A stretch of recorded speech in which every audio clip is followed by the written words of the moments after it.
හොඳයි. ආදරණීය දරුවනේ 17 වෙනි ප්‍රශ්න පත්‍රය සාකච්ඡා කිරීමේ දෙවන පරිච්ඡේදයේ සමගින් තමයි ඔබ මේ එකතු වන්නේ. දැන් අපි ප්‍රශ්න 5000ක් සාකච්ඡා කිරීමේ ව්‍යාපෘතිය දැවැන්තම ව්‍යාපෘතියක්. මේ ව්‍යාපෘතියේ 17 වෙනි පියවරට ඇවිල්ලා තියෙන්නේ. ඒකේ පළමු ප්‍රශ්න 7 අපි සාකච්ඡා කළා. එහිදී විශේෂයෙන්ම ඔබට මතක නම් ජීව ලක්ෂණ ගැන මම කතා කළා. ඒ වගේම තිරසාර ආහාර නිෂ්පාදනය ගැන, ග්ලයිකොසිඩික් බන්ධනයක් කියන්නේ මොකක්ද කියන එක, ඒ වගේම ඩයිසැකරයිඩ් නිපදවීමේ සංගණන ප්‍රතික්‍රියා, ඩයිසැකරයිඩ් වලින් ඉටුවන කෘත්‍යයන් නිදසුන් සහිතව කතා කරා, ලිපිඩ වල මූලික ලක්ෂණ සහ ඒ වගේම මේදය ගැන කතා කළා. ඔන්න ඔය ප්‍රශ්න 7නේ අපි කතා කළේ. දැන් අද අපි කතා කරන්නේ නවත්තපු තැනේ ඉඳන් ඉදිරියට ගමන් කරන්නයි හදන්නේ. එහෙනම් 8 වෙනි ප්‍රශ්නේ තමයි දැන් අපේ අවධානය යොමු කරන්නේ. මේ 8 වෙනි ප්‍රශ්නය තමයි ප්‍රෝටීනයක චාතුර්ථ ව්‍යුහය පිළිබඳ විස්තර කරන්න කියලා කියන්නේ. ප්‍රෝටීනයක චාතුර්ථ ව්‍යුහය. දරුවනේ යම්කිසි කෘත්‍යාත්මක ප්‍රෝටීනයක් නිපදවීම සඳහා පොලිපෙප්ටයිඩ් දාම දෙකක් හෝ ඊට වඩා වැඩි ගණනක් එකතු වෙනවා. චාතුර්ථ ව්‍යුහයක් නිර්මාණය කරන්න පැහැදිලිවම පොලිපෙප්ටයිඩ් දාම දෙකක් හෝ ඊට වඩා වැඩි ගණනක් ඕනේ. අවම වශයෙන් පොලිපෙප්ටයිඩ් දාම දෙකක්වත් අවශ්‍ය වෙනවා. එතකොට මෙතනදී එකිනෙකින් වෙන් වෙච්ච මේ ප්‍රෝටීන උපඒකක ලෙස තමයි මේ පොලිපෙප්ටයිඩ් දාම අපි හඳුන්වන්නේ. ප්‍රෝටීන උපඒකක. එතකොට මේ ප්‍රෝටීන උපඒකක එකිනෙක සමග අන්තර් අණුක ආකර්ෂණත් අන්තක් අණුක ආකර්ෂණත් මගින් බැඳීමෙන් තමයි මේ චාතුර්ථ ව්‍යුහය ගොඩනගන්නේ. ඕක ගැන දැනගන්න ඕනේ. ඒ වගේම චාතුර්ථ ප්‍රෝටීන සඳහා හොඳම උදාහරණ දෙකක් තියෙනවා. එකක් කොලෙජන්, අනිත් එක හිමොග්ලොබින්. එකක් කොලෙජන්, අනිත් එක හිමොග්ලොබින්. හරි? ඉතින් අපි මේ පිළිතුරු ගොඩනගමු. මේ බලන්න. එක් කෘත්‍යාත්මක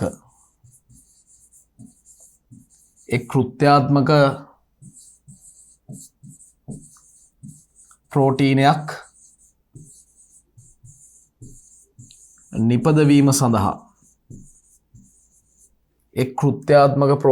නිපදවීම සඳහා මොනවද? පොලි පෙප්ටයිඩ් දාම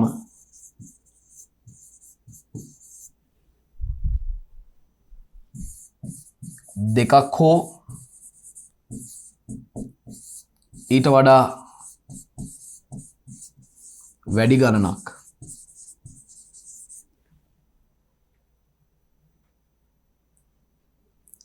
එක්වේ.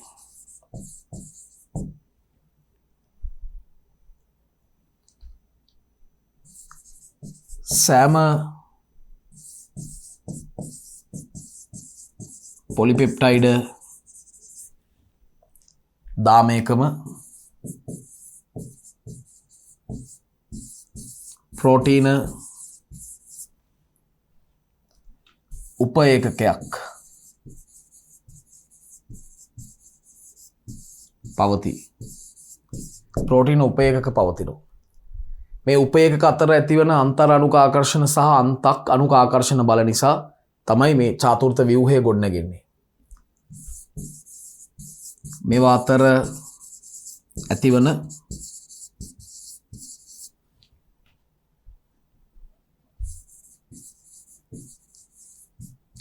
අන්තර් අණුක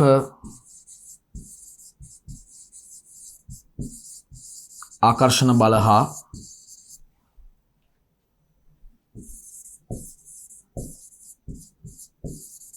අන්තක් අණුක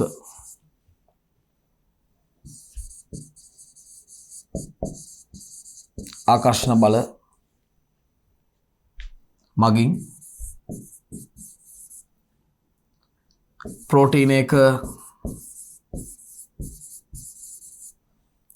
චාතුර්ථ ව්‍යුහය ඇති කරයි.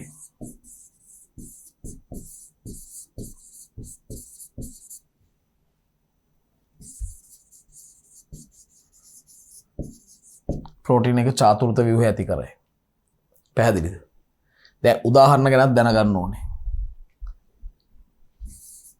හිමොග්ලොබින්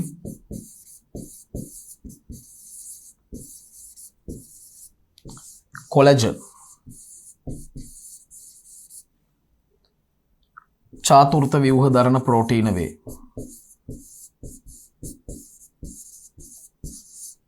චාතුර්ථ ව්‍යුහ දරන ප්‍රෝටීන වේ.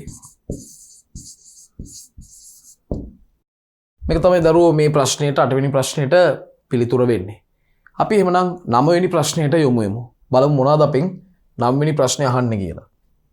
ප්‍රෝටීන වලින් ඉටුවන ජෛවීය කෘත්‍යයන් නිදසුන් සහිතව ඉදිරිපත් කරන්න. ප්‍රෝටීන වලින් ඉටුවන ජෛවීය කෘත්‍යයන් නිදසුන් සහිතව ඉදිරිපත් කරන්න. හොඳ ප්‍රශ්නයක්. ෂෝට් නෝට් ආකාරයේ ප්‍රශ්නයක්. කෙටි සටහන් ආකාරයේ ප්‍රශ්නයක්. ඉතින් මේ වගේ ප්‍රශ්නත් අපි අපේ ප්‍රශ්නාවලිය තුල ගැඹුරෙන් සාකච්ඡා කරනවා. දැන් අපි එකින් එක මතක් කරමු. දැන් ප්‍රෝටීන වර්ග කීපයකට අපිට බෙදන්න පුළුවන්. එකක් තමයි ව්‍යුහමය ප්‍රෝටීන. ව්‍යුහමය ප්‍රෝටීන වලට අපිට මතක් වෙන හොඳම උදාහරණ තමයි කෙරටින් සහ කොලජන්. කෙරටින් කොලජන් තමයි ව්‍යුහමය ප්‍රෝටීන වලට උදාහරණ වෙන්නේ. දැන් කොලජන් ශක්තිමත් බව හා නම්‍යශීලීතාවය ඇති කරනවා. හරි? නැත්නම් ශක්තිමත් බව හා සන්ධාරණය සපයනවා. කෙරටින් ගත්තොත් වියලීම වළක්වනවා නැත්නම් වියලීමෙන් ආරක්ෂා කරනවා. හරි? වියලීමෙන් ආරක්ෂා කරනවා. ඔන්න ඔය වගේ විස්තරාත්මකවයි අපි මේ පිළිතුර ගොඩනගන්නට. දැන් උත්ප්‍රේරක ප්‍රෝටීන විදිහට අපිට ගන්න පුළුවන් පෙප්සීන්, ඇමයිලේස් වගේ අය. ඒ දෙන්න වෙන වෙනම කාර්යයන් දෙකක් කරාට පොදුවේ ඒගොල්ලන් කරන්නේ ජෛව රසායනික ප්‍රතික්‍රියා උත්ප්‍රේරණය කරනවා. නේ? උත්ප්‍රේරක ප්‍රෝටීන වලින් කරන්නේ ජෛව රසායනික ප්‍රතික්‍රියා උත්ප්‍රේරණය කරනවා. හොඳම උදාහරණ පෙප්සීන්, ඇමයිලේස් වගේ උදාහරණ. සමහර ප්‍රෝටීන සංචිත ප්‍රෝටීන ලෙස ක්‍රියා කරනවා. දැන් මව් කිරිවල සංචිත ප්‍රෝටීනයක් විදිහට අපිට ගන්න පුළුවන්. කිරිවල සංචිත ප්‍රෝටීනයේ විදිහට කේසීන් ගන්න පුළුවන්. කේසීන්. ඒ වගේම බිත්තර සුදු මදේ සංචිත ප්‍රෝටීනයක් විදිහට කාවද? ඕවැල්බියුමින් ගන්න පුළුවන්. ඕවැල්බියුමින් හඳුන්වන්න පුළුවන්. පැහැදිලිද? සංචිත ප්‍රෝටීන. ඊළඟට අපිට ගන්න පුළුවන් දරුවනේ සමහර ප්‍රෝටීන හෝමෝන ලෙස ක්‍රියා කරනවා. හෝමෝන ලෙස. දැන් උදාහරණයක් ඉන්සියුලින් සහ ග්ලූකගන් මේවා හෝමෝන ආකාරයේ ප්‍රෝටීන. දැන් මේ දෙන්නම කරන්නේ රුධිරයේ ග්ලූකෝස් මට්ටම යාමනය කිරීමට දායක වෙනවා. රුධිරයේ ග්ලූකෝස් මට්ටම යාමනයහිලා මේ දෙන්න දායක වෙනවා. පැහැදිලිද? හරි. දැන් අපිට අපි මේ පිළිතුර ගොඩනගන්නට දැන් යම්කිසි කරුණු ප්‍රමාණයක් සාකච්ඡා වෙච්ච නිසා ඒ කරුණු වලින් අපි පිළිතුර ගොඩනගමු. හරි? මේ බලන්න. ඇතැම් ප්‍රෝටීන උත්ප්‍රේරක ප්‍රෝටීන වේ.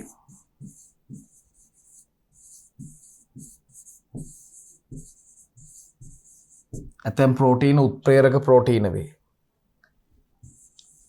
ඒවා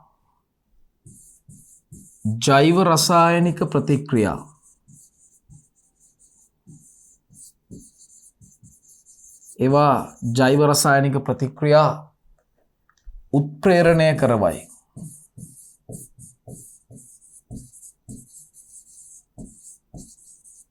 ජෛව රසායනික ප්‍රතික්‍රියා උත්ප්‍රේරණය කරවයි. දැන් උදාහරණ මොනවද? පෙප්සීන්, ඇමයිලේස් වැනි එන්සයිම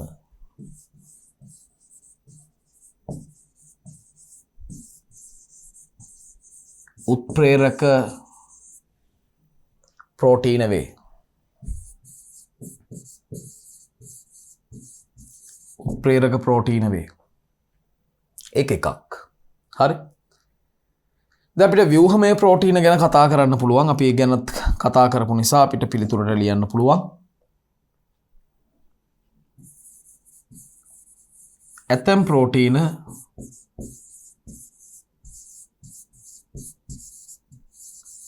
ව්‍යුහමය ප්‍රෝටීන වේ.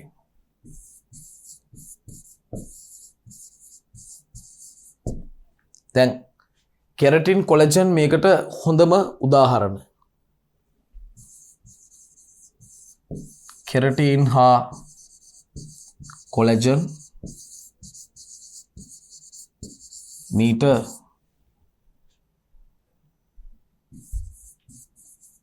නිදසුන් වේ. දැන් කොලජන් ශක්තිමත් බව සහ සන්ධාරණය ලබා දෙනවානේ. කෙරටින් වියලීම වළක්වනවා නැත්නම් වියලීමෙන් ආරක්ෂාව ලබා දෙනවා. කොලජන්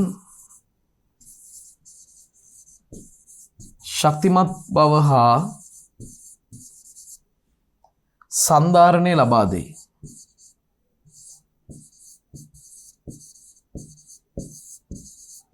සන්ධාරණය ලබා දෙයි.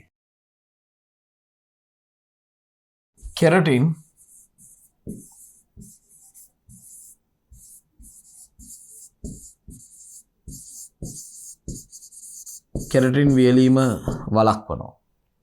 කෙරටින් පැහැදිලිද? ඒක තමයි අපිට කියන්න තියෙන්නේ ව්‍යුහමය ප්‍රෝටීන සම්බන්ධයෙන්. අපිට ඊළඟට යන්න පුළුවන් සංචිත ප්‍රෝටීන ගැන කතා කරන්න. දැන් සමහර ප්‍රෝටීන සංචිත ප්‍රෝටීන හොඳම උදාහරණය කේසීන් සහ ඕවැල්බියුමින්.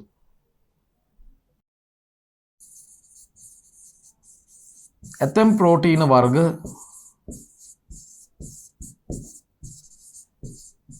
සංචිත ප්‍රෝටීන වේ.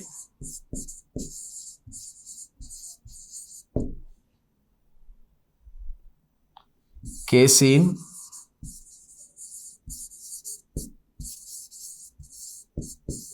ඕවැල්බියුමින්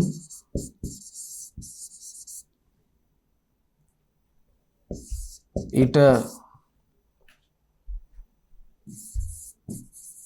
නිදසුන් ප්‍රෝටීන වේ.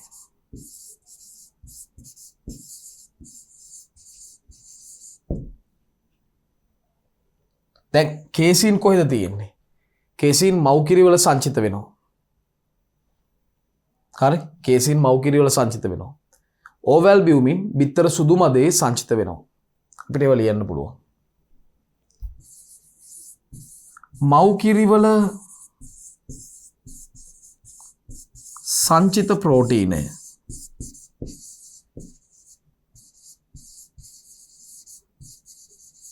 කේසීන් වේ. බිත්තර සුදු මදේ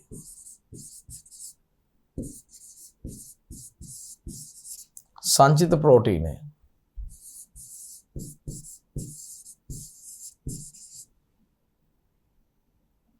ඕවැල්බියුමින් වේ.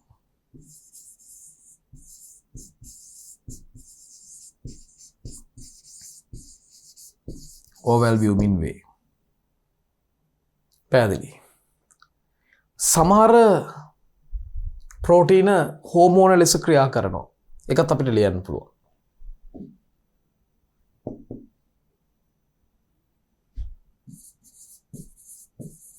සමහර ප්‍රෝටීන වර්ග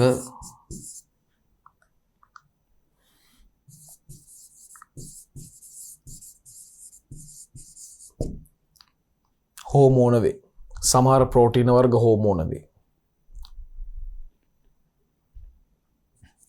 අග්න්‍යාශයේ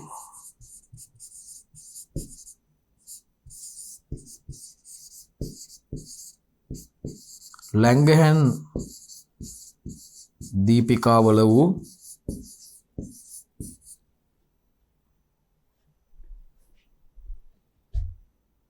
ඇල්ෆා සෛල මගින්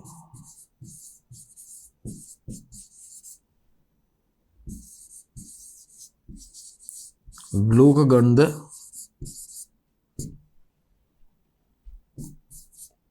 බීටා සෛල වලින්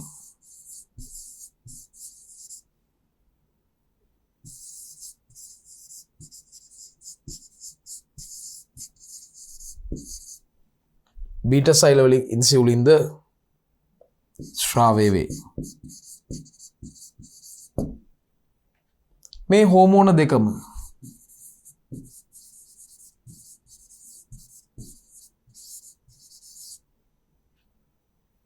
රුධිරයේ ග්ලූකෝස් සාන්ද්‍රණය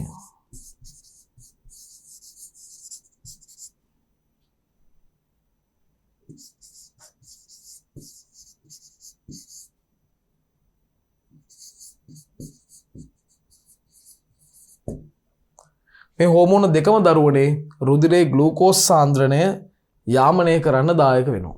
රුධිරයේ ග්ලූකෝස් සාන්ද්‍රණය යාමනය කරන්න දායක වෙනවා. හරි. දැන් අපි තාම 4 වර්ගයක් ගැන කතා කරේ. තව කතා කරන්න තියෙනවා. පරිවාහක ප්‍රෝටීන. සමහර ප්‍රෝටීන ඉන්නවා ඒ අයට පුළුවන් යම් යම් දේවල් පරිවහනය කරන්න. ඉතින් හොඳම උදාහරණය හිමෝග්ලොබින්. හරි. රුධිරයේ ඔස්සේ ඔක්සිජන් සහ කාබන් ඩයොක්සයිඩ් කියන වායු දෙකම පරිවහනය කරනවා. හරි. ඒ වගේම මස්තු ඇල්බියුමින්. මස්තු ඇල්බියුමින් වලින් මේද අම්ල පරිවහනය කිරීම කරනවා. පැහැදිලිද? හරි. අපිට ඒවත් අපේ පිළිතුරට ගොනු කරන්න පුළුවන්.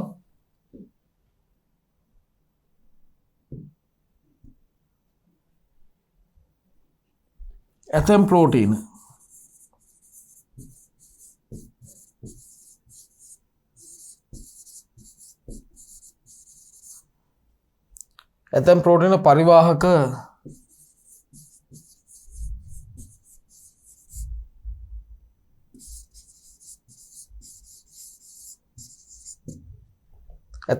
පරිවාහක කෘත්‍යයක් ඉටු කරනවා. උදාහරණ කියනවා නම් දැන් අපිට ලියන්න පුළුවන් හිමොග්ලොබින් හා මස්තු ඇල්බියුමින්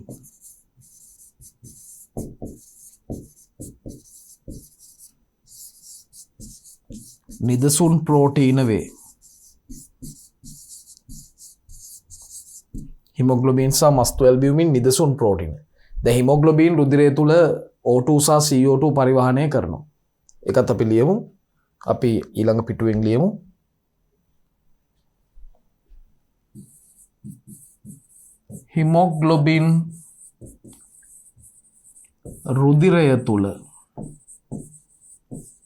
හිමොග්ලොබින් රුධිරය තුල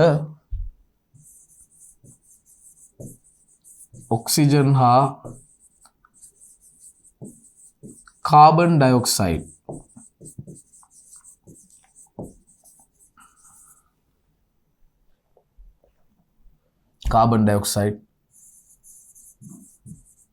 පරිවහනය කරයි.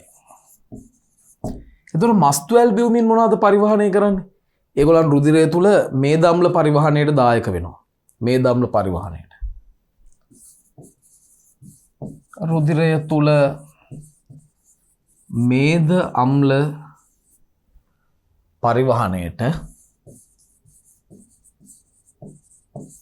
රුධිරය තුල මේද අම්ල පරිවහනයට මස්තු ඇල්බියුමින්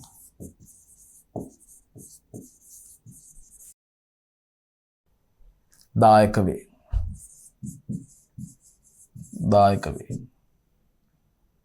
හරි. දරුවනේ තවත් ප්‍රෝටීන වලින් ඉටු වන කෘත්‍යයන් දෙකක් අපිට කතා කරන්න තියෙනවා. එකක් තමයි සමහර ප්‍රෝටීන චාලක නැත්නම් සංකෝචක ප්‍රෝටීන ලෙස ක්‍රියා කරනවා. ඇක්ටින්, මයොසින් මේකට හොඳම උදාහරණ. මේවා මගින් පේශි තන්තු සංකෝචනයට දායක වෙනවා. සංකෝචන ක්‍රියාවලට දායක වෙනවා. පැහැදිලිද? හරි. අපිට ඒකත් ලියන්න පුළුවන්.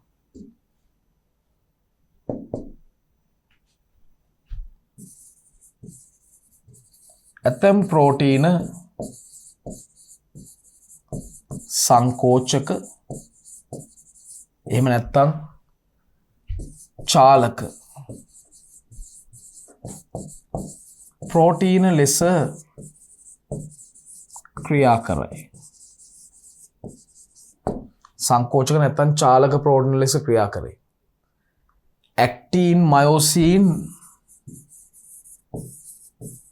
ඇක්ටින් හා මයොසින් මීට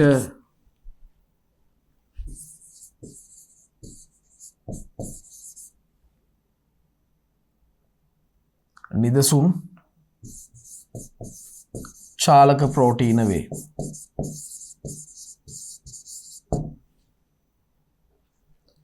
මේවා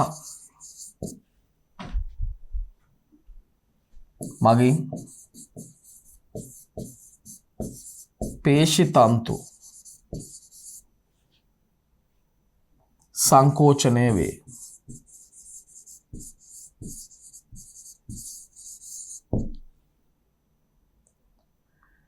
හරි. එතකොට සංකෝචක නැත්තම් චාලක ප්‍රෝටීන ගැනත් කතා කරා. අවසාන වශයෙන් අපිට කතා කරන්න තියෙන ප්‍රෝටීන වර්ගය තමයි සමහර ප්‍රෝටීන ආරක්ෂක ප්‍රෝටීන් ලෙස ක්‍රියා කරනවා. හොඳම උදාහරණය ප්‍රතිදේහවත් ඉමියුනෝග්ලොබියුලින් ආගන්තුක දේහයන් උදාසීන කිරීමට දායක වෙනවා. හරි. අපිට ඒකත් ලියන්න පුළුවන්.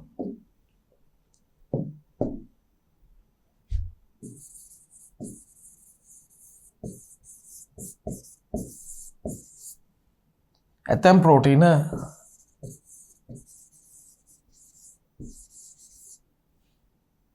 ආරක්ෂක ප්‍රෝටීන වේ.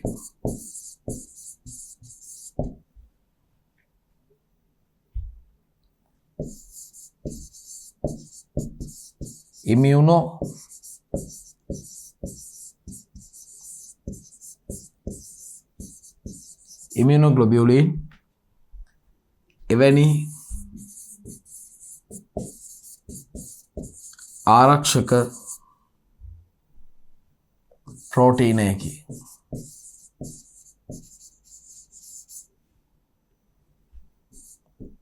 ඉමියුනෝග්ලොබියුලින් කියන්නේ වගේ ආරක්ෂක ප්‍රෝටීනයක්.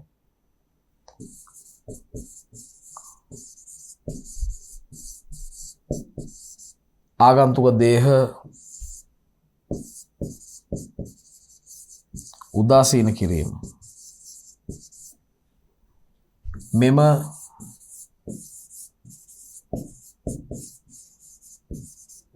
ඉමියුනෝග්ලොබියුලින් ප්‍රෝටීනයේ දායක වේ.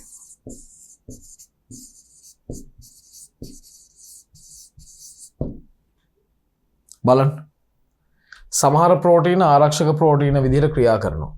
ඉමියුනෝග්ලොබියුලින් කියන්නේ ඒ වගේ ආරක්ෂක ප්‍රෝටීනයක්. ආගන්තුක දේහ උදාසීන කිරීම මේ ඉමියුනෝග්ලොබියුලින් ප්‍රෝටීනය දායක වෙනවා. හරි. එhmenan අපි මේ ප්‍රශ්නය මුළුමනින්ම සාකච්ඡා කරලා තියෙනවා. අපි මේ ප්‍රශ්නේ සාරාංශයකට යමු බලන්න.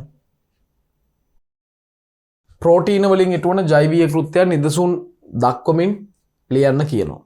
සමහර ප්‍රෝටීන උත්ප්‍රේරක ප්‍රෝටීන ලෙස ක්‍රියා කරනවා. ඒවා මගින් ජෛව රසායනික ප්‍රතික්‍රියා උත්ප්‍රේරණය කරනවා. දැන් පෙප්සින් ඇමයිලේස් වගේ දේවල් මේකට හොඳම උදාහරණ වලට ගන්න පුළුවන්. ඒවා එන්සයිම ඒවා ජෛව උත්ප්‍රේරක ලෙස ක්‍රියා කරමින් ප්‍රතික්‍රියාවල සක්‍රීයන ශක්තිය අඩු කරලා ප්‍රතික්‍රියා ශීඝ්‍රතාවය වැඩි කරනවා. ඔක තමයි කරන්නේ. සමහර ප්‍රෝටීන ඉන්නවා ඒවා ව්‍යුහමය ප්‍රෝටීන කියලා හඳුන්වනවා. ව්‍යුහමය ප්‍රෝටීන. එහෙම කියන්නේ හේතුව තමයි යම් යම් ව්‍යුහයන් නිර්මාණය කරන්න තමයි ඒවා දායක වෙන්නේ. විශේෂයෙන්ම කෙරටින්, කොලජන්. කොලජන් ශක්තිමත් බව සහ සන්ධාරණය සපයනවා. කෙරටින් වලින් කරන්නේ වියලීම වළක්වනවා. හරි? ඒ දේවල් තමයි කරන්නේ. දැන් තවත් ප්‍රෝටීන වර්ග ඉන්නවා ඒවා සංචිත ප්‍රෝටීන. සංචිත ප්‍රෝටීන වලින් කරන්නේ යම් යම් ආහාර ද්‍රව්‍යයන් සංචිත කරනවා. යම් අනාගත අවශ්‍යතාවලදී භාවිතයට ගැනීමට. ඒතර සංචිත ප්‍රෝටීන වලට හොඳම උදාහරණ තමයි කේසීන් සහ ඕවැල්බියුමින්. කේසීන් මව් කිරිවල තියෙන ප්‍රෝටීනයක්. කිරිවල සංචිත ප්‍රෝටීනය. ඕවැල්බියුමින් බිත්තර සුදු මදේ සංචිත ප්‍රෝටීනයක් විදිහට ක්‍රියා කරනවා. ඊළඟට අපි කතා කරා හෝමෝන ගැන. සමහර ප්‍රෝටීන වර්ග තියෙනවා දරුවෝ ඒවා ඇත්තටම හෝමෝන. දැන් අග්න්‍යාශයේ ලැංගහැන් දීපිකාවල ඇල්ෆා සෛල වලින් ස්‍රාවය වෙනවා ග්ලූකගන් කියන හෝමෝනය. බීටා සෛල වලින්ම ස්‍රාවය වෙනවා ඉන්සියුලින්. ඉතින් මේ හෝමෝන දෙකම රුධිරයේ ග්ලූකෝස් මට්ටම යාමනයේලා වැදගත් කාර්යයක් කරනවා. සමහර ප්‍රෝටීන පරිවාහක ප්‍රෝටීන විදිහට ක්‍රියා කරනවා. ඒවා එක තැනක ඉඳලා තව තැනකට යම් යම් ද්‍රව්‍යයන් රැගෙන යනවා. හරි? එතකොට හොඳම උදාහරණ තමයි හිමොග්ලොබින් සහ මස්තු ඇල්බියුමින්. හිමොග්ලොබින් සහ මස්තු ඇල්බියුමින් තමයි හොඳම උදාහරණ වෙන්නේ මේ පරිවාහක ප්‍රෝටීන සඳහා. හිමොග්ලොබින් රුධිරය තුල ඔක්සිජන් සහ කාබන් ඩයොක්සයිඩ් පරිවහනය කරද්දී මස්තු ඇල්බියුමින් වලින් රුධිරය තුල මේද අම්ල පරිවහනය සාර්ථකව සිද්ධ කරනවා. දැන් ඒ කාරණාව අපි කිව්වා හිමොග්ලොබින් රුධිරය තුල ඔක්සිජන් CO2 පරිවහනය කරද්දී රුධිරය තුල මේද අම්ල පරිවහනයට මස්තු ඇල්බියුමින් දායක වෙනවා. සමහර ප්‍රෝටීන තියෙනවා ඒවා සංකෝචක ප්‍රෝටීන නැත්නම් චාලක ප්‍රෝටීන ලෙස ක්‍රියා කරනවා. ඇක්ටින් මයොසින් මේකට හොඳම උදාහරණ. චාලක ප්‍රෝටීන වලින් විශේෂම ඇක්ටින් වගේ අය පේශි තන්තු සංකෝචනයට තමයි දායක වෙන්නේ. අවසාන වශයෙන් සමහර ප්‍රෝටීන තියෙනවා දරුවෝ මේවා ආරක්ෂක ප්‍රෝටීන කියලා හඳුන්වනවා. ඉමියුනෝග්ලොබියුලින් හෙවත් ප්‍රතිදේහ කියන්නේ වගේ ආරක්ෂක ප්‍රෝටීනයක්. ආගන්තුක දේහ උදාසීන කිරීම තමයි ප්‍රධාන වශයෙන්ම ඉමියුනෝග්ලොබියුලින්ගෙන් ඉෂ්ට වෙන්නේ. ඒ නිසා යා ආරක්ෂාව සඳහා ඊටම වැදගත් කාර්යභාරයක් සතුන්ගේ දේහ තුළ සිද්ධ කරනවා. මෙන්න මේ දේවල් තමයි දරුවනේ මට කියන්නට අවශ්‍ය වුණේ. මෙන්න ප්‍රෝටීන වලින් ඉටුවන ජෛවීය කෘත්‍ය. පැහැදිලිද? එහෙමනම් අපිට ඊළඟ ප්‍රශ්නයට යොමු වෙන්න පුළුවන්. අපි යමු ඊළඟ ප්‍රශ්නයට. දරුවනේ අපි 10 වෙනි ප්‍රශ්නේ දැන් ඇවිල්ලා ඉන්නේ ප්‍රෝටීන වල දුස්සභාවීකරණය පිළිබඳ සැකෙමින් විස්තර කරන්න. නියම ප්‍රශ්නයක්. දැන් මොකද්ද මේ ප්‍රෝටීන වල දුස්සභාවීකරණය කියන්නේ? දරුවනේ ප්‍රෝටීනයක පවතින දුර්වල රසායනික බන්ධන සහ අන්තර්ක්‍රියා තියෙනවා. ඒවා වෙනස් වෙලා අර ප්‍රෝටීනයක වූ විශිෂ්ට රසායනික ත්‍රිමාණ හැඩය නැති වී යාම තමයි අපි කියන්නේ ප්‍රෝටීන දුස්සභාවීකරණය කියලා. හැම ප්‍රෝටීනයකම වගේ ශක්තිමත් බන්ධන වගේම දුර්වල බන්ධන ඉන්නත් පුළුවන් නේ. එතකොට ප්‍රෝටීනයක තියෙන මේ දුර්වල රසායනික බන්ධන සහ අන්තර්ක්‍රියා වෙනස් වෙලා ඒ ප්‍රෝටීනයක තියෙන විශිෂ්ට රසායනික ත්‍රිමාණ හැඩය නැති වී යාම තමයි ප්‍රෝටීන දුස්සභාවීකරණය කියලා සරලවම කතා කරන්නේ. හරි බලන්න.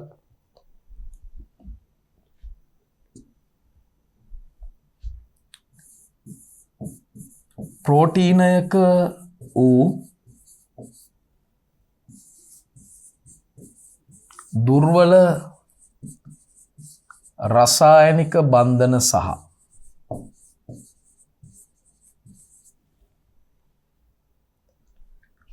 අන්තර්ක්‍රියා වෙනස් වීමෙන්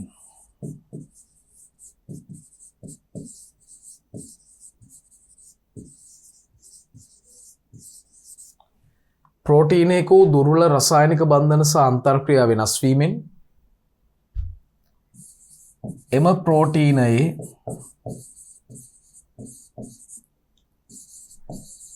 විශිෂ්ට රසායනික ත්‍රිමාණ හැඩය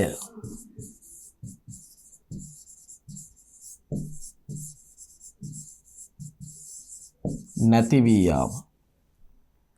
ප්‍රෝටීනයක වූ දුර්වල රසායනික බන්ධන සහ අන්තර්ක්‍රියා වෙනස් වෙලා ඒ ප්‍රෝටීනයේ විශිෂ්ට රසායනික ත්‍රිමාණීය හැඩය නැති වී යාම තමයි දරුවනේ ප්‍රෝටීන දුස්සභාවීකරණය කියලා කියන්නේ. නැති වී යාම තමයි ප්‍රෝටීන දුස්වභාවී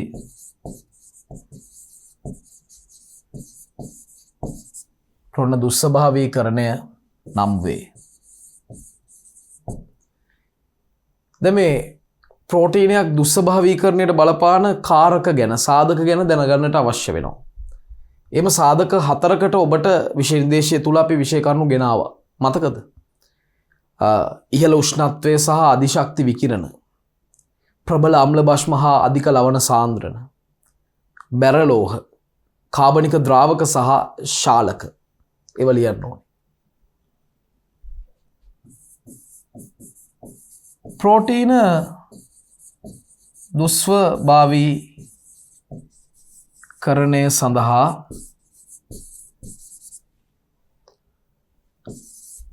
බලපානු ලබන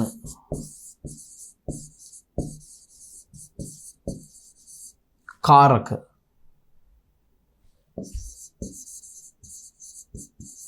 ගණනාවකි. ප්‍රෝටීන දුස්සභාවීකරණය සඳහා බලපානු ලබන කාරක ගණනාවකි. එනම්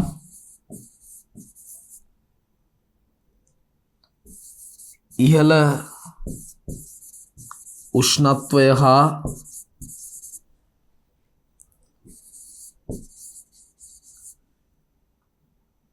අධික විකිරණ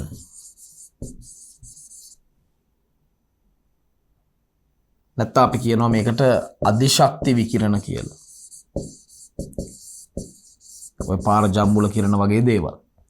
ඉහළ උෂ්ණත්වය සහ අධිශක්ති විකිරණ. ඒ වගේම ප්‍රබල අම්ල භෂ්ම හා ඉහළ ලවණ සාන්ද්‍රණ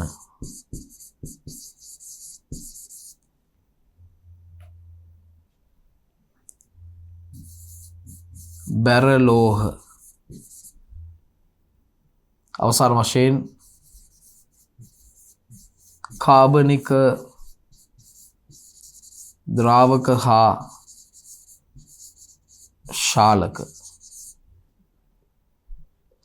එනම් ප්‍රෝටන දුස්සභාවීකරණය සඳහා බලපානු ලබන කාරක ගණනාවක් තියෙනවා.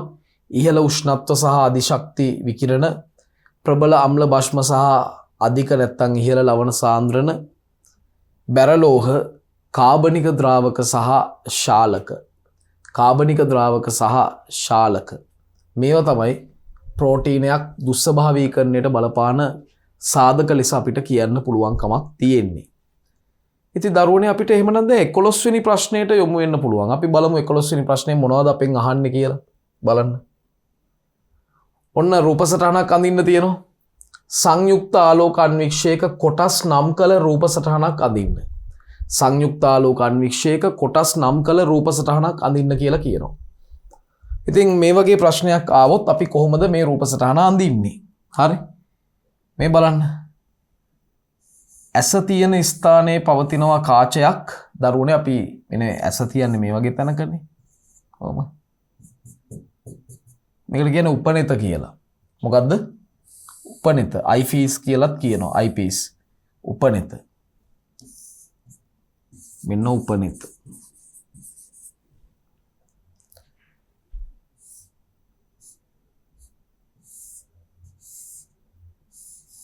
මෙන්න අපිට ඊළඟට දැක ගන්න පුළුවන් අන්වික්ෂ නලය. අන්වික්ෂ නලය. මේ තියෙන අන්වික්ෂ නලය.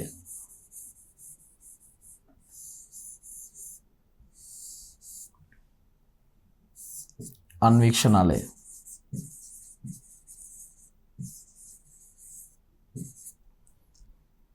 ඔය අන්වික්ෂ නලයේ කෙළවර වන තැනට සම්බන්ධ වෙලා ඉන්නවා තැටියාකාර ව්‍යුහයක්. ඒකට භ්‍රමණය වෙන්න පුළුවන්. ඒකට තමයි අවනිත් කාච ටික සම්බන්ධ වෙන්නේ. මෙන්න අවනිත් කාච.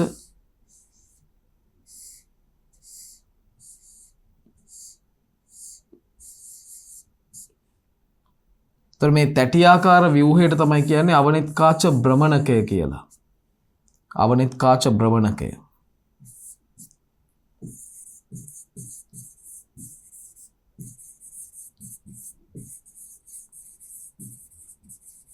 ඒක කරකවන්න පුළුවන්. ඒතර අවනිත් කාචය වරින් වර වෙනස් වෙනවා.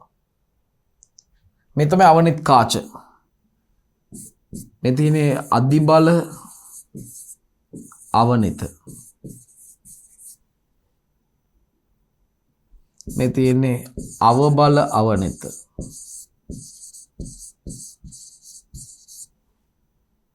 ඒ වගේ මේ තියෙන්නේ මැදි බල අවනිත.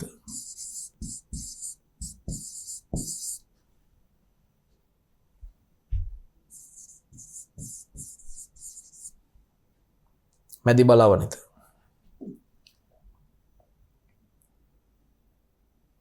ඊළඟට දරුවනේ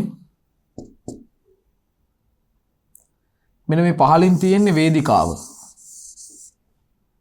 වේදිකාව.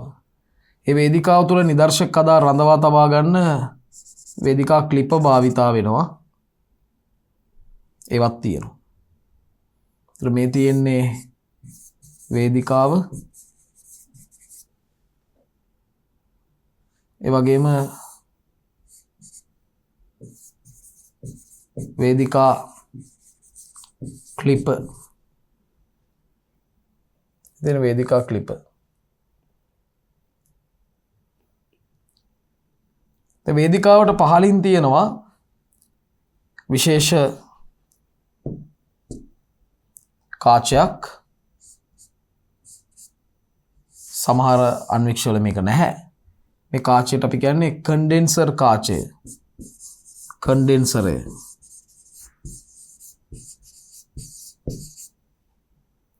මේක සංගණීකාරක කාචය කියලත් කියනවා. සංගණීකාරක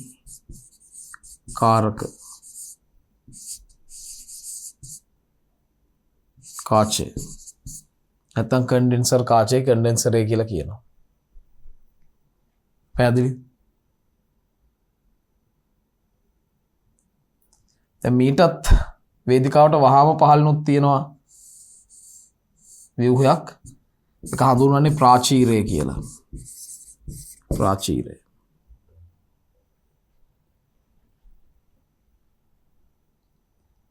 දැන් මේ තියෙන්නේ අන්වික්ෂය ඒකත් අඳින්න ඕනේ. අන්වික්ෂය අල්ලන් ඉන්න කොටස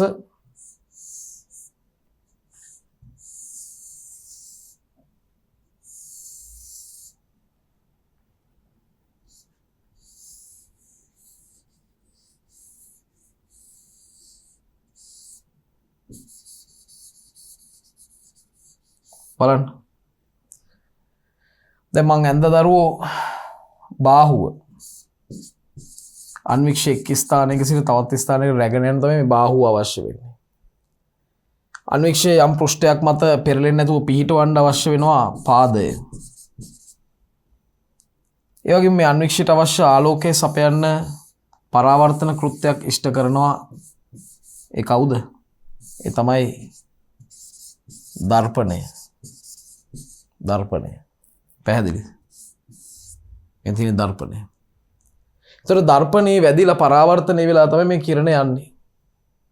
හරි? තව විශේෂ ව්‍යුහයන් දෙකක් තියෙනවා. මෙන්න මෙතන ලොකු රෝදෙයි පොඩි රෝදෙයි.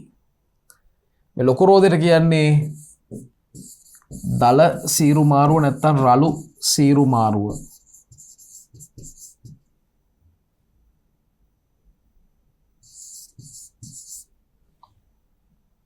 මේ තියෙන සියුම් සීරු මාරුව.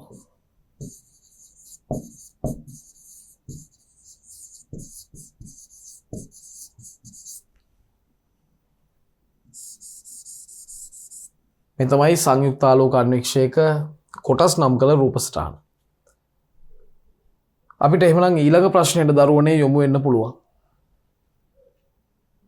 දැන් බලන්න 12 වෙනි ප්‍රශ්නයෙන් දරුවනේ අහන්නේ මේ සංයුක්ත ආලෝක අන්වික්ෂයක කොටස් පිළිබඳ සැකවින් විස්තර කරන්න.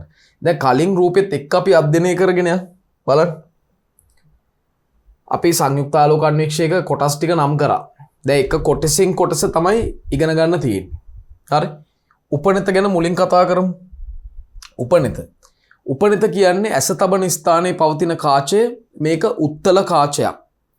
උපනිතෙන් මොකද්ද කරන්නේ? උපනිතෙන් කරන්නේ අවනිත මගින් විශාල කරලා දෙන ප්‍රතිබිම්බය උපනිත ඒ ප්‍රතිබිම්බයේ වස්තුවක් ලෙස බාරගෙන උපනිත මගින් එම ප්‍රතිබිම්බය තවදුරටත් විශාල කරලා පියවිය හැට ලබා දෙනවා. ඒකයි කරන්නේ. ඒ නිසා ප්‍රතිබිම්බය දෙවන වරට විශාල කරන්නේ උපනිත මගින්. දෙවන වරට. පැහැදිලිද? ඉතින් හරිම සරලයි. මෙහෙම අපිට ලියන්න පුළුවන්. අපි අලුත් පාටකින් ලියමු. ඇස තබන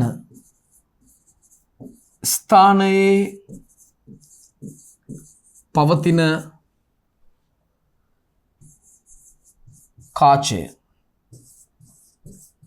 උපනිතයි. ඇස තබන ස්ථානයේ පවතින කාචය තමයි උපනිත කියන්නේ. මෙය උත්තල කාචයකි.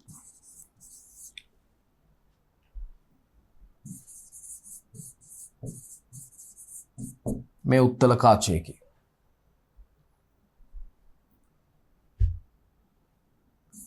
අවනිත මගින්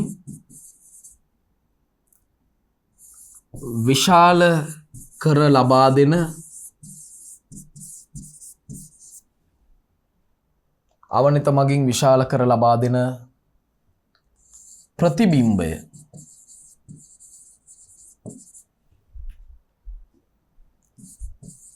උපනිතට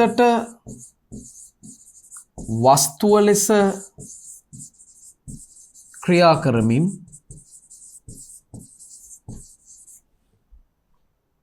උපනිතට වස්තුව ලෙස ක්‍රියා කරමින්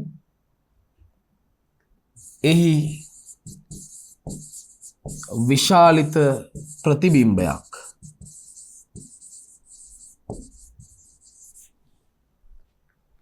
උපනිත මගින් ඇති කරයි. උපනිත ගැන කියන්න තියෙන මූලික කාරණා ටික කිව්වා. හරි. ඊළඟට අපි කතා කරන්නේ අන්වික්ෂ නලය ගැන. බලන්න. අන්වික්ෂ නලය. මෙතේ අන්වික්ෂ නලය. මේ අන්වික්ෂ නලය කියන්නේ වාතයේ පිරිච්ච කුහරමය නාලයක්. ඒකේ දෙපැත්තේ උපනිත සහ අවනිත් කාච පද්ධතිය සම්බන්ධ වෙලා ඉන්නවා. ආලෝකයේ ගමන් කරන කුහරමය නාලය තමයි අන්වික්ෂ නලය. ඒ ගැන අපිට ලියන්න පුළුවන් මෙහෙම.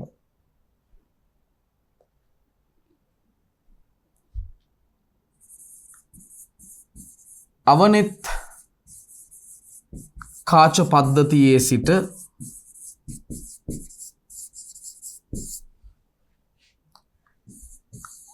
උපනිත දක්වා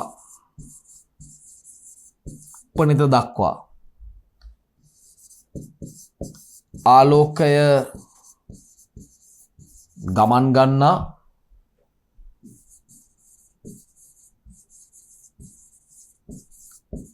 කුහරමය නාලය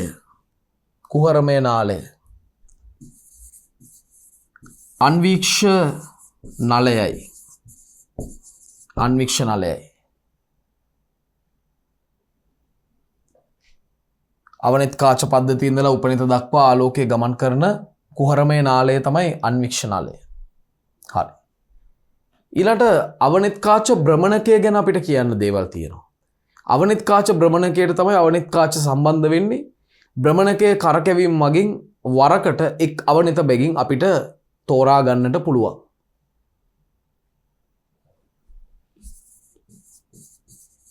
අවනිත් කාච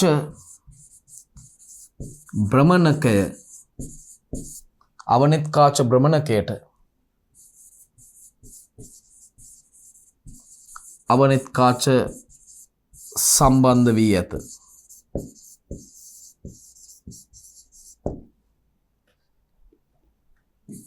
මෙය කරකැවීම මගින්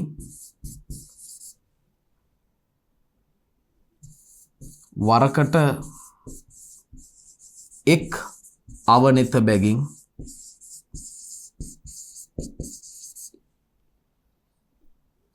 ප්‍රතිබිම්බ නිරීක්ෂණයට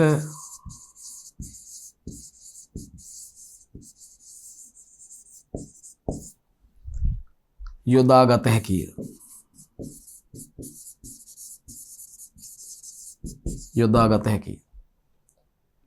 දරුවනේ අපිට ඊළඟට කතා කරන්න පුළුවන් මේ අවනිත් කාච පද්ධතිය ගැන. අවනිත් කාච පද්ධතිය සාමාන්‍යයෙන් අවනිත් කාච තුනකින් සමන්විතයි. ඒවායේ විශාලන බලයන්ගේ ප්‍රබලතාවය මත තමයි අධි බලාවනිත, මැදි බලාවනිත, අව බලාවනිත කියලා වර්ග කරලා තියෙන්නේ. හරි. අවනිත් කාච සියල්ලත් උත්තල කාච. නිදර්ශකයට අදාළව පළමු වරට විශාල ප්‍රතිබිම්බයක් ගොඩනගන්නේ අවනිත් කාච මගින්. පැහැදිලි? අපි ලියමු. අවනිත් කාච පද්ධතියට සාමාන්‍යයෙන්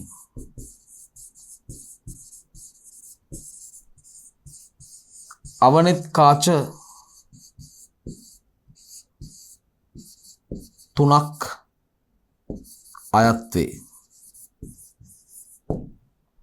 එනම් අධි බලාවනිත,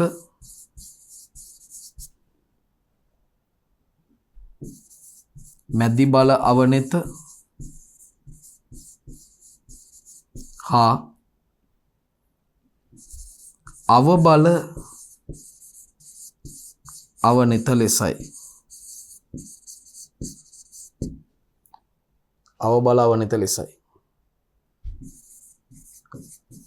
අවනිත් මගින්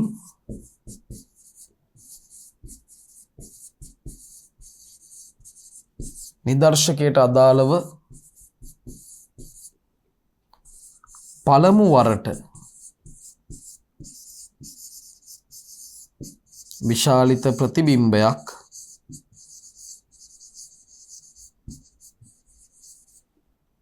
සාදයි.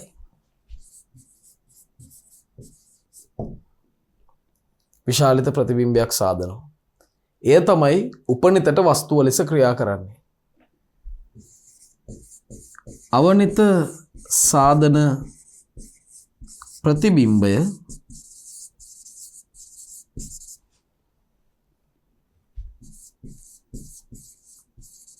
උපනිතට වස්තුව ලෙස ක්‍රියා කර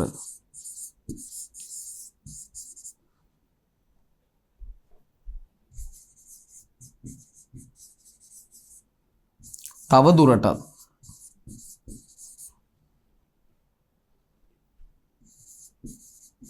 විශාල ප්‍රතිබිම්බයක් ලබා දේ.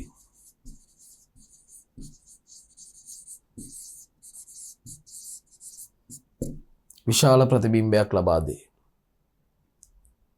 හරි බලන්න.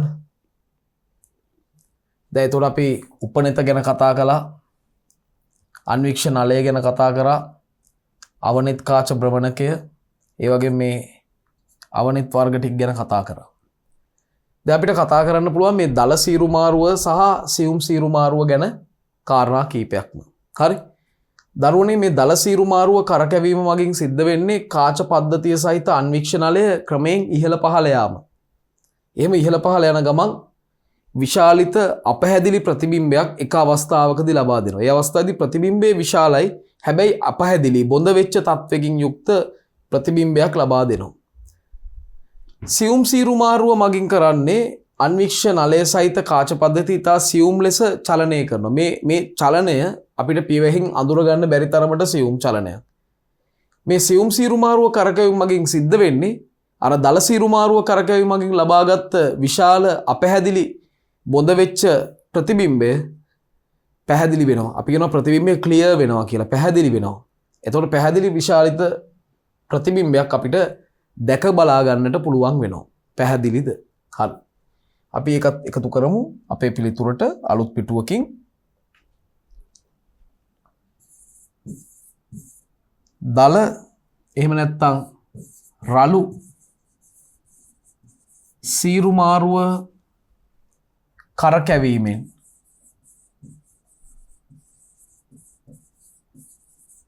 දල නැත්නම් රළු සීරු මාරුව කරකැවීමෙන්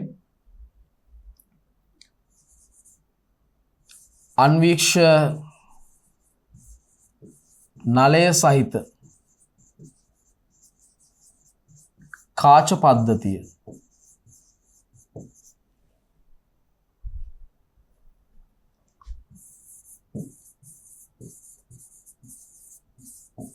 ඉහළ පහළ ගෙන යා හැකිය.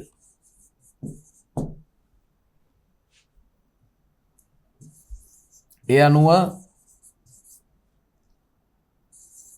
විශාලිත අපහැදිලි ප්‍රතිබිම්බයක්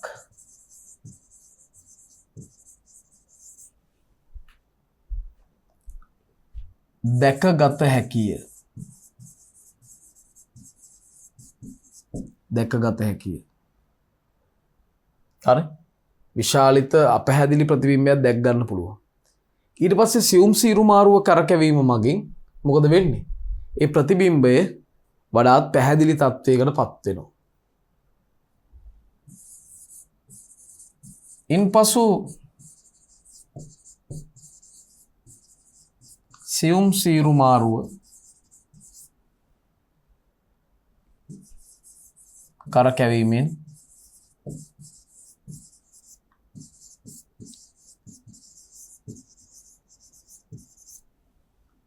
ප්‍රතිබිම්බය වඩාත් පැහැදිලි කරගත හැකිය. පැහැදිලිද? හරි. ඒ තමයි සියුම් සීරු මාරුව සහ දල සීරු මාරුව. දරුවනේ පාදයේ සහ බාහුව ගැනත් කියන්න ඕනේ. බාහුව කියන්නේ අන්වික්ෂ එක් තැනක සිට තවත් තැනකට රැගෙන යන්නට යොදා ගන්න කොටස. අල්ලගන්න කොටස තමයි බාහුව කියන්නේ. පාදය කියන්නේ අන්වික්ෂ යම් පෘෂ්ඨයක් මත නොසෙල්වී පවත්වා ගැනීමට අවශ්‍ය ව්‍යුහය. පාදය. හරි? ඒ ගැනත් අපි සඳහන් කරන්න ඕනේ.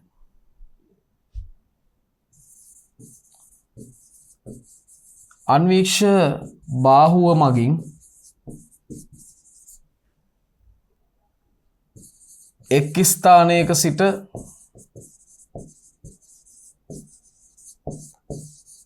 තවත් ස්ථානයකට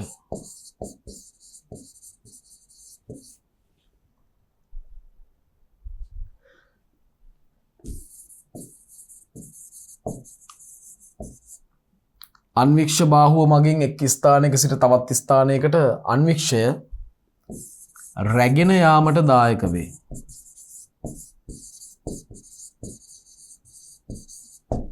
රැගෙන යාමට දායක වේ.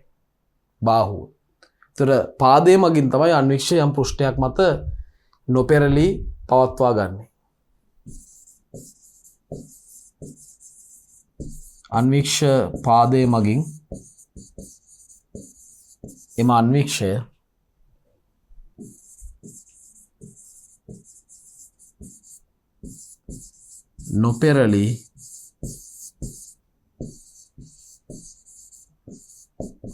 නොපෙරළී පවත්වා ගන්නවා. දැන් වේදිකාව ගැන අපි කියන්න ඕනේ. වේදිකාව කියන්නේ නිදර්ශක කදාව පිහිටවන සමතල පෘෂ්ඨය. කදාව නොසෙල්වී පවත්වා ගන්න වේදිකා ක්ලිප දායක වෙනවා.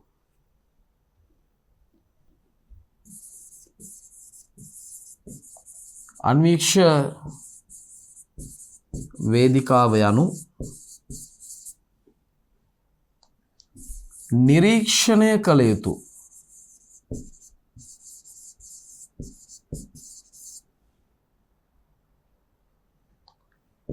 නිදර්ශක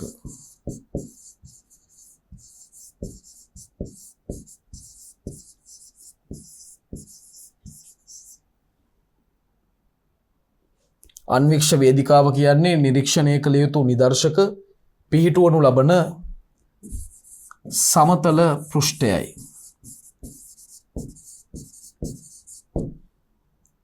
එම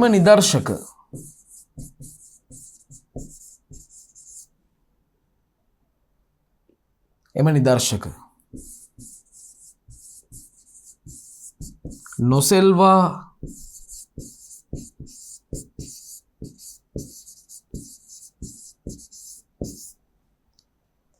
සමතල පෘෂ්ඨයයි. එම නිදර්ශක නොසෙල්වා පිහිටුවා ගැනීමට වේදිකා ක්ලිප භාවිතා වේ.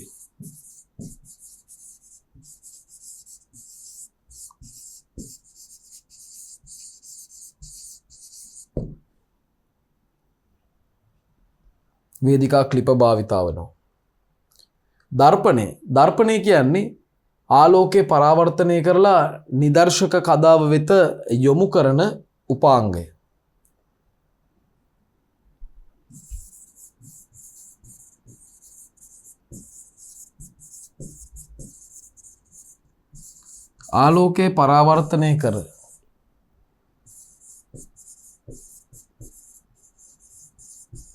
ආලෝකය පරාවර්තනය කර නිදර්ශකයේ ගැටීමට සලස්වන්නේ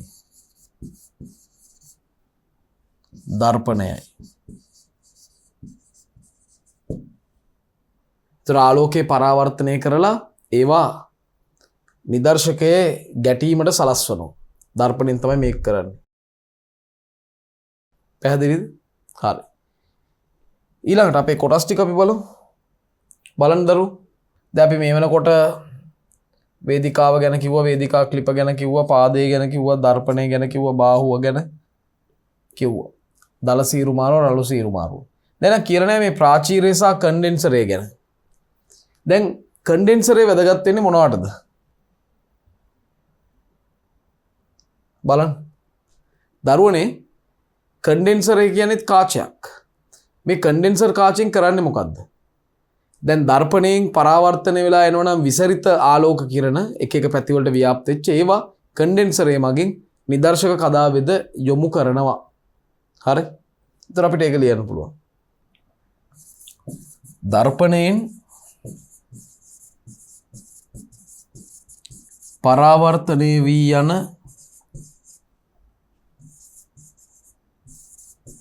විසරිත ආලෝක කිරණ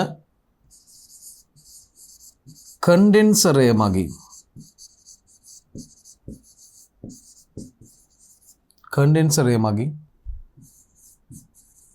නිදර්ශක කදාව වෙත යොමු කරයි. දරුවනේ දැන් ප්‍රාචීරය කියලා තව ව්‍යුහයක් තියෙනවානේ. මේ ප්‍රාචීරය හරියටම වේදිකාවට පහළින් ඉන්නේ. මේ ප්‍රාචීරය රූප සටහනෙන් අපි බැලුවොත් මේ බලන්න. ප්‍රාචීරය මම වෙනම අරගෙන අඳින්නම්. ප්‍රාචීරය කියන්නේ තැටියක්. මේ තැටියේ එක එක ප්‍රමාණයේ සිදුරු තියෙනවා. බලන්න. එක එක ප්‍රමාණයේ සිදුරු තියෙනවා. මේ මැද අක්ෂයෙන් මේ තැටිය භ්‍රමණය කරන්න පුළුවන්. කරකවන්න පුළුවන්. මේ සෑම සිදුරක්ම වේදිකාවේ සිදුරත් එක්ක සමපාත වෙනවා. ඒ නිසා යම් සිදුරක් වේදිකා සිදුරත් එක්ක සම්පාත වුණාම මේ සිදුරේ ප්‍රමාණයට එන ආලෝක කිරණ පමණයි වේදිකාවට ලැබෙන්නේ. ඒ කියන්නේ නිදර්ශක කතාවට ලැබෙන්නේ. ඉතින් ඒ නිසා මේකෙන් කරන්නේ මොකද්ද? නිදර්ශක කතාවට ලැබෙන ආලෝක ප්‍රමාණය පාලනය කරනවා. ඒක කරන්නේ. ඒක අපි ලියන්න ඕනේ.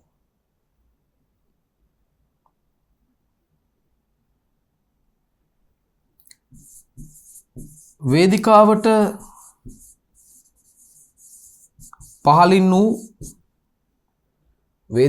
පහළින් වූ ප්‍රාචීරය විවිධ ප්‍රමාණවල සිදුරු දරයි.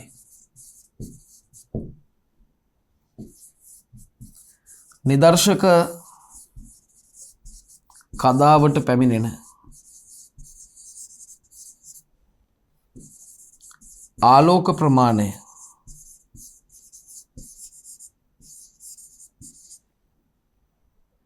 ආලෝක ප්‍රමාණය ප්‍රාචීරය මගින් පාලනය වේ. ඒතර ආලෝක ප්‍රමාණය පාලනය කරන්නේ ප්‍රාචීරය. ඔන්න දරුවනේ එහෙමනම් සම්පූර්ණයෙන්ම පාහේ අපි සංයුක්ත ආලෝක අන්වීක්ෂයක ව්‍යුහය ඇඳලා එහි කොටස් වල කාර්යභාරයන් ගැන සාකච්ඡා කළා. එහෙමනම් දැන් මට පුළුවන් ඊළඟ ප්‍රශ්නය වෙත ඔබව අරගෙන යන්න. අපි යමු ඊළඟ ප්‍රශ්නෙට. සෛල විද්‍යාවේ ඉතිහාසය පිළිබඳ විස්තර කරන්න. ඔන්න ඊළඟට අපි කතා කරන ප්‍රශ්නේ තමයි සෛල විද්‍යාවේ ඉතිහාසය. ඉතින් හරි සරල කාරණා වගේක් තමයි ඔබට කියන්නට තියෙන්නේ. දැන් ඕලන්ද ජාතික පුද්ගලයෙක් වෙච්ච ඇන්ටන් වෑන් ලීවෑන් හුක් තමයි මුල්වරට අන්වීක්ෂයක් නිර්මාණය කරලා පොකුණු ජල සාම්පලයක ජීවීන් අධ්‍යයනය කරේ. එහිදී ඔහු දැක්කා නලියමින් චලන දක්වන ඒකසෛලික බැක්ටීරියා ආකාර සහ එවුග්ලිනා කියන ජීවීන්. පසු කාලේදී ඒවා හොයාගත්ත කවුද කියලා. එතකොට මෙයාගේ සමකාලීනෙක් වෙච්ච රොබර්ට් හුක් විසින් එතුමා විසින් තමයි සෛලය කියන පදය හඳුන්වා දුන්නේ. රොබර්ට් හුක් සෛලය සෙල්. වල්ක පටකයක තුනී ඡේදයක් අන්වීක්ෂයෙන් අධ්‍යයනය කරනකොට තමයි මේ සෛලය කියන අදහස ඇති වෙලා තියෙන්නේ රොබර්ට් හුක්ට. හරි? ඒව ගැන අපි මේ ප්‍රශ්නය තුලදී පිළිතුරු ලියනවා. හරි? ඕලන්ද ජාතික ඇන්ටන් වෑන්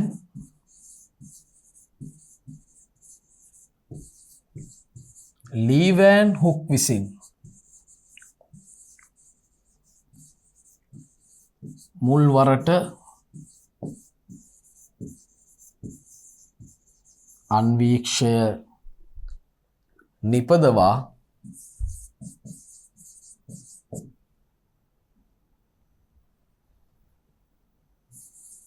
ඒකසෛලික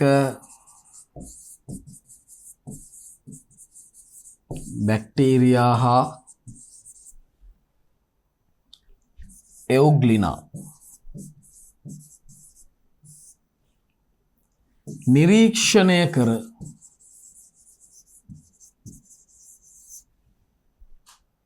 විස්තර සහිතව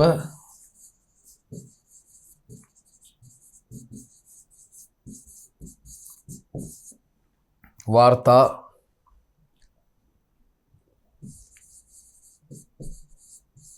තබා ගත්තේ. වාර්තා තබා ගත්ත. ඔහුගේ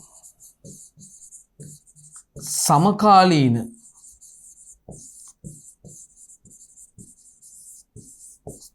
සමකාලීනයෙකු රොබර්ට්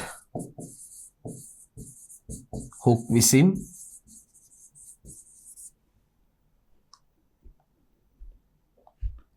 වල්ක පටකයක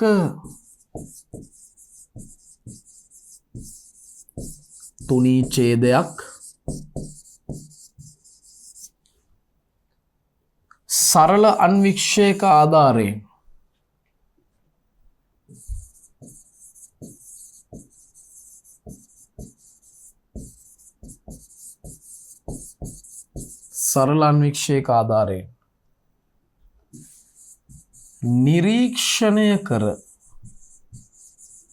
නිරීක්ෂණය කර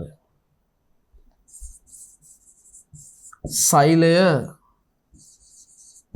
හඳුන්වා දී ඇත. සෛලය හඳුන්වා දීලා තියෙනවා. ඉස්සෙල්ලා ඒ දෙන්න ගැන තමයි ඔය මූලික දේවල් කියන්නේ. ඊළඟ අපිට තුන් දෙනෙක් ගැන මතක් වෙනවා. මතායස් ස්ලයිඩන්, තියෝඩර් ශ්වාන්, රැඩොල්ෆ් වර්චෝව්. ස්ලයිඩන් කියන්නේ උද්භිද විද්‍යාඥයෙක්, ශාක පටක අධ්‍යයනය කරලා සියලු ශාක සෛල වලින් හැදිලා කියන නිගමනය කළා. තියෝඩර් ශ්වාන් කියන්නේ සත්ව විද්‍යාඥයෙක්, සත්ව පටක අධ්‍යයනය කරලා ඔහුත් කිව්වා සියලු සතුන් සත්ව සෛල වලින් හැදිලා කියලා නිගමනය කළා. පසු කාලිනව රැඩොල්ෆ් වර්චෝව් කියලා හඳුන්වන තවත් විද්‍යාඥයෙක් සෑම නව සෛලයක්ම ඇතිවන්නේ කලින් පැවති සෛලවල සිදුවන විභාජන ක්‍රියාවලිය නිසා කියලා මතයක් ඉදිරිපත් කරා. පැහැදිලිද? අවසානයේ මේ තුන්දෙනාගේම මත එකතු කරලා සෛලවාදය ඉදිරිපත් කළා. ඒව ගැන අපිට ලියන්න තියෙන්නේ. බලන්න. මතායස් ස්ලයිඩන් උද්භිද විද්‍යාඥයෙකි.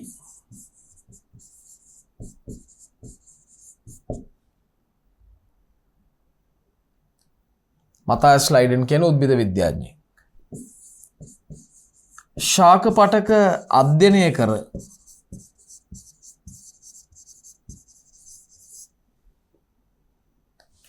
සියලු ශාක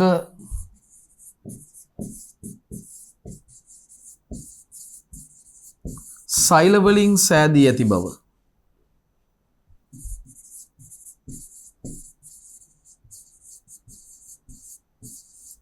නිගමනය කළේ.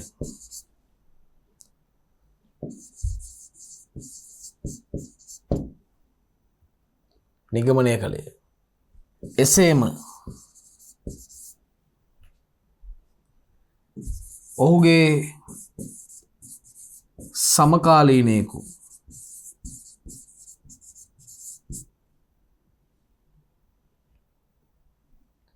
තියෝඩර් ශ්වාන්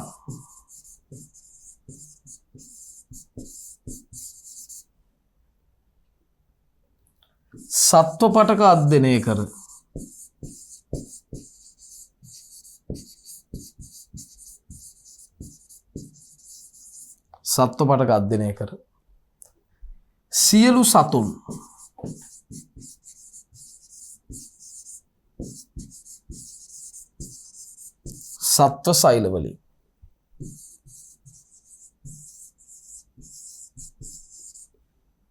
සියලු සතුන් සත්ව සෛල වලින් සෑදී ඇති බව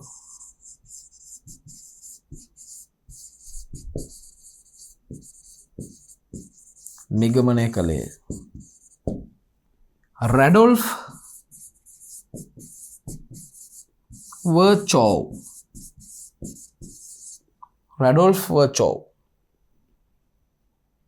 විසින් සෑම නව සෛලයක්ම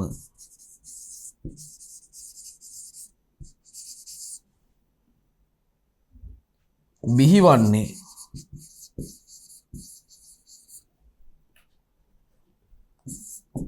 ඊට කලින් පැවති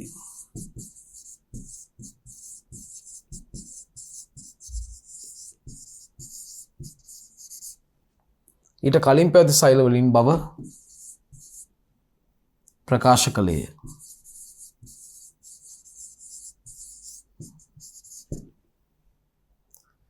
ඒ අනුව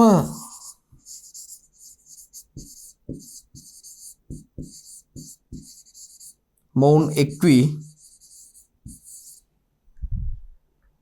සෛලවාදය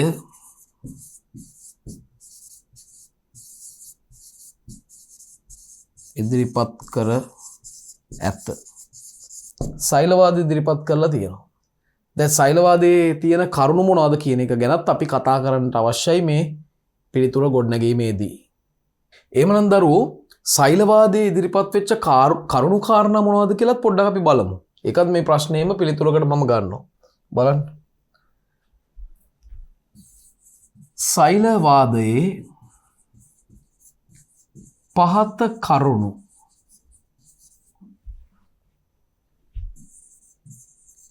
අන්තර්ගත වේ. සෛලවාදයේ පහත කරුණු දරුවනේ අන්තර්ගත වෙනවා. මොනවද අන්තර්ගත වෙන කරුණු? සියලුම ජීවින් එක් සෛලයකින් හෝ සෛල කීපයකින් හෝ සමන්විතයි නැත්තම් සෑදී ඇත. ඒක එක කරුණක්. දෙවෙනි කරුණ තමයි ජීවින්ගේ මූලික ව්‍යුහමය සහ කෘත්‍යමය ඒකකයේ සෛලයයි. ජීවින්ගේ මූලික ව්‍යුහමය සහ කෘත්‍යමය ඒකකයේ සෛලයයි. තුන්වෙනි කාරණාව තමයි සෑම නව සෛලයක් ඇතිවන්නේ ඊට කලින් පැවති සෛල මගින්. ඒක තමයි වර්චෝව් කිව්වේ. රැඩොල්ෆ් වර්චෝව්. පැහැදිලිද? හරි. මෙන්න එහෙනම් කරුණු ටික සෑම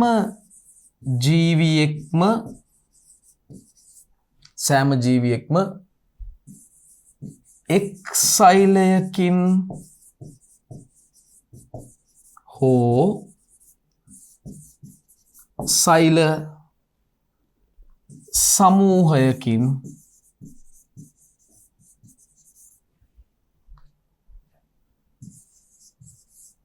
සමන්විත වේ. සෑම ජීවියෙක්ම එක් සෛලයකින් හෝ සෛල සමූහයකින් සමන්විත වේ. නැත්තම් මෙතෙන්ට අපිට කියන්න පුළුවන් සෛල කිහිපයකින් කියලත්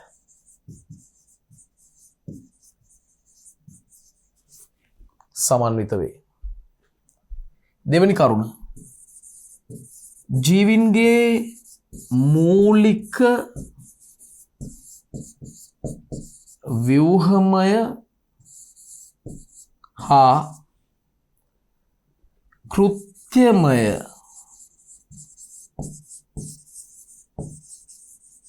ඒකකය සෛලයයි. ජීවින්ගේ මූලික ව්‍යුහමය සහ කෘත්‍යමය ඒකකයේ සෛලයයි. දැන් මේක කෙනෙක්ට දෙකට කඩලා කියන්නත් පුළුවන්. ජීවින්ගේ මූලික ව්‍යුහමය ඒකකයේ සෛලයයි, ජීවින්ගේ මූලික කෘත්‍යමය ඒකකයේ සෛලයයි. වැරද්දක් නැහැ. අවසාන වශයෙන් කියන්න පුළුවන් සෑම නව සෛලයක්ම බිහිවන්නේ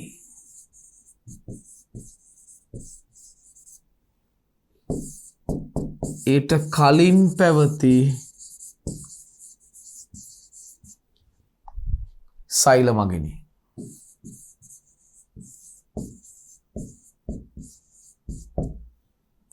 සෑම නව සෛලයක්ම බිහිවන්නේ ඊට කලින් පැවති සෛල මගින්.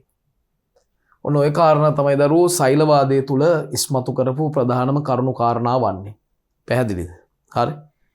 එහෙමනම් දරුවනේ 17 වෙනි ප්‍රශ්න පත්‍රයේ සාකච්ඡා කිරීමේ ක්‍රියාවලියේ තවත් පරිච්ඡේදයක අවසානයයි මේ සනිටුහන් වන්නේ. අපි මේ පරිච්ඡේදය තුලදී 8 වෙනි ප්‍රශ්නයේ සිට 13 වන ප්‍රශ්නය දක්වා ප්‍රශ්න කීපයක් සාකච්ඡා කළා. ඉතින් තවමත් ඉවර නැහැ. අපි ඉදිරි පරිච්ඡේද වලින් මේ ප්‍රශ්න පත්‍රයේ ඊළඟ ප්‍රශ්න සියල්ලත් ඔබ වෙත ගෙන ඒමටයි සූදානම් වන්නේ. ඉතින් එහෙමනම් අලුත් පරිච්ඡේදයකින් 17 වෙනි ප්‍රශ්න පත්‍රයේ ඉතිරි ප්‍රශ්න සාකච්ඡාවට එකතු වෙමු. එතෙක් ඔබට සුබ දවසක්.